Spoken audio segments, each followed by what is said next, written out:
Thank you very much, Chaplain Green. Wonderful job. Appreciate it. And thank everybody for being here, and please feel free to sit.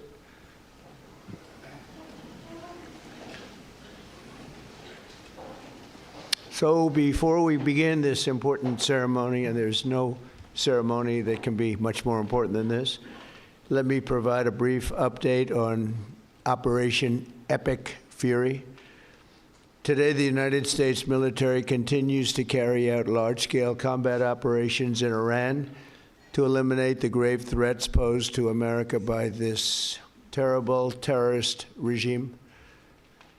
Following our obliteration of Iran's nuclear program in Operation Midnight Hammer a short while ago, we warned Iran not to make any attempt to rebuild at a different location because they were unable to use the ones that we so powerfully blew up, but they ignored those warnings and refused to cease their pursuit of nuclear weapons.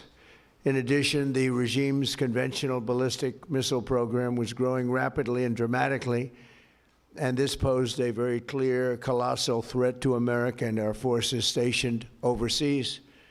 The regime already had missiles capable of hitting Europe and our bases, both local and overseas, and would soon have had missiles capable of reaching our beautiful America.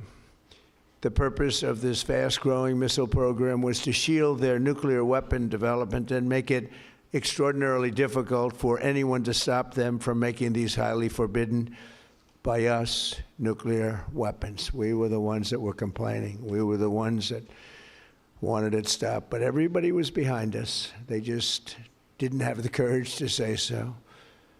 An Iranian regime armed with long-range missiles and nuclear weapons would be an intolerable threat to the Middle East, but also to the American people. Our country itself would be under threat, and it was very nearly under threat. I was very proud to have knocked out the Iran nuclear deal by President Barack Hussein Obama. That was a horrible, horrible, dangerous document. They would have had nuclear weapons 3 years ago, and they would have used them. But I'll not let that happen. For almost 47 years, this regime has been attacking the United States and killing Americans. Every time you see someone with missing arms and legs or a face that's been absolutely shattered violently, it was almost certainly caused by an Iran roadside bomb. They were put there by General Soleimani, who was the father of the roadside bomb. Very proudly, he thought, but I terminated him in my first term. This was our last best chance to strike what we're doing right now and eliminate the intolerable threats posed by this sick and sinister regime, and they are indeed sick and sinister. Our objectives are clear. First, we're destroying Iran's missile capabilities, and you see that happening on an hourly basis, and their capacity to produce brand new ones, and pretty good ones they make. Second, we're annihilating their Navy. We've knocked out already 10 ships. They're at the bottom of the sea. Third, we're ensuring that the world's #1 sponsor of terror can never obtain a nuclear weapon, never going to have a nuclear weapon. I said that from the beginning. They're never going to have a nuclear weapon. They were on the road to getting one legitimately through a deal that was signed foolishly by our country. And finally, we're ensuring that the Iranian regime cannot continue to arm, fund, and direct terrorist armies outside of their borders. And we thought we had a deal, but then they backed out. And they came back, and we thought we had a deal, and they backed out. I said, you can't deal with these people. You've got to do it the right way. Today, we grieve for the 4 heroic American service members who have been killed in action and send our love and support to their families. In their memory, we continue this mission with ferocious, unyielding resolve to crush the threat this terrorist regime poses to the American people, and a threat indeed it is. We have the strongest and most powerful, by far, military in the world, and we will easily prevail. We're already substantially ahead of our time projections, but whatever the time is, it's okay. Whatever it takes, we will always, and we have right from the beginning, we projected 4 to 5 weeks, but we have capability to go far longer than that. We'll do it. Whatever somebody said today, they said, oh, well, if the president wants to do it really quickly. After that, he'll get bored. I don't get bored. There's nothing boring about this. Do you agree with that, Pete? I don't think there's anything, Mr. General. I think there's nothing boring about it. Somebody actually said from the media, I think he'll get bored after about a week or two. No, we don't get bored. I never get bored. If I got bored, I wouldn't be standing here right now. I guarantee you that, to go through what I had to go through. We also projected 4 weeks to terminate the military leadership, and as you know, that was done in about an hour, so we're ahead of schedule there by a lot. But please join me in thanking every American service member who bravely is standing in harm's way. They really are incredible, and I just want to thank you. We have a lot of them right here. Thank you very much. Thank you.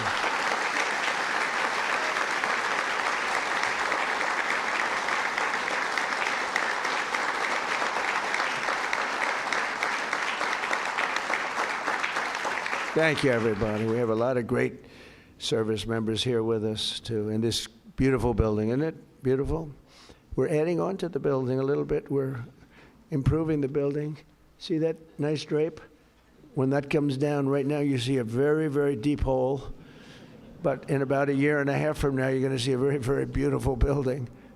And there's your entrance to it right there. In fact, it looks so nice, I think I'll save money on the doors, because it can't get more beautiful than that. I picked those drapes in my first term. I always like gold, but I think we can save a lot of money. I just saved curtains.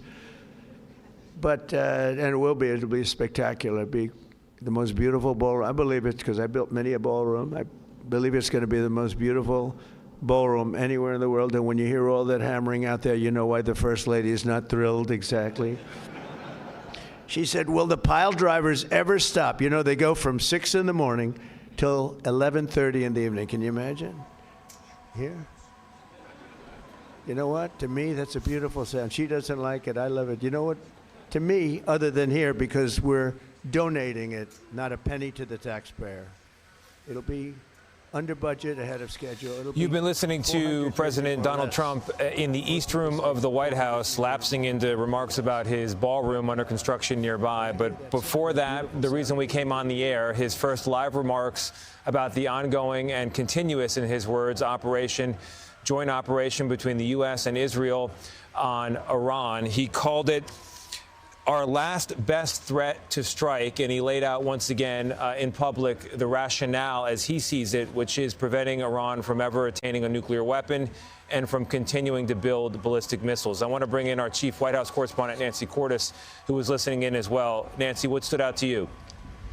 Tony, I think the biggest news from the president's remarks had to do with the timeline of this ongoing military operation. He said that it was originally projected to last 4 to 5 weeks, but we can go longer. That's what he said. He said, I won't get bored. There are some people who have said that I might get bored and want to move on, but I won't. So that gives you a sense of where the president's mind is at right now. And that is a stark contrast to something he said this weekend when he was asked how long this would go on. And he said, well, I was going to go on for a while, but hey, if what's left of the regime wants to make a deal, maybe I'll cut it short after 2 or 3 days and talk to them. So we've seen projections all over the map from this president about how long this is going to take. But the latest that he is saying right there from the East Room of the White House is that it could be a month, could be more.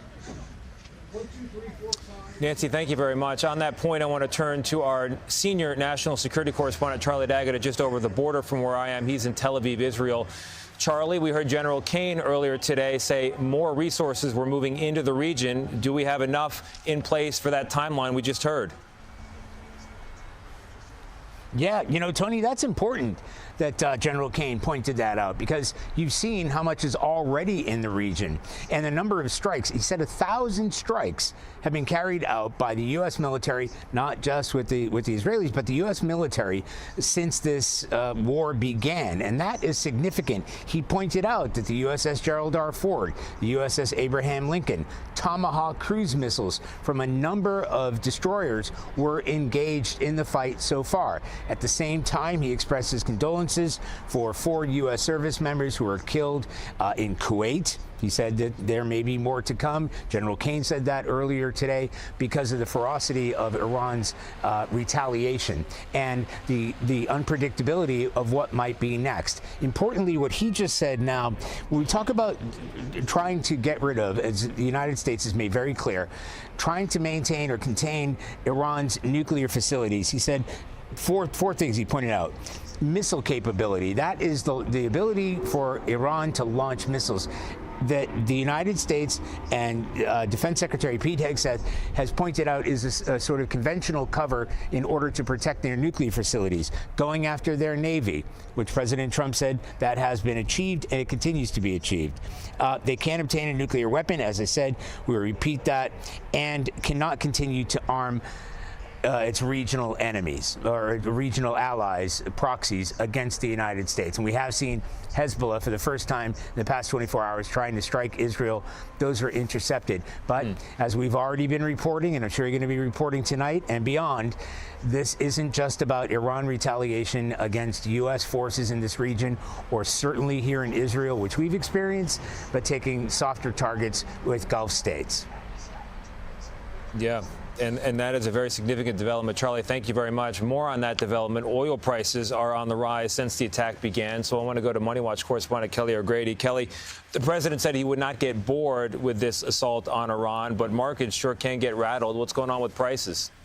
Well, and this is the way that Americans could feel this war on the home front when it comes to what you see at the pump with gas prices. Remember, oil is traded on a global market. It is simple supply and demand economics. When you decrease your supply and you keep your demand the same, you're going to see prices rise. So there are 2 things that I'm keeping my eye on when it comes to oil prices in the region. One is the Strait of Hormuz. It is that narrow choke point where 20% of the world's oil flows through. So if, like now, you are seeing ships get hit, less traffic through that narrow choke point, you are going to see supply decrease. The other thing that I'm keeping my eye on is the surrounding countries, Qatar, Saudi Arabia, Kuwait, these countries that are being drawn into this conflict. Their oil infrastructure is at risk, as well as in Iran and Israel. Again, if you limit that supply, not just in terms of how you get the oil from one place to another with the Strait of Hormuz, but the actual production of that oil,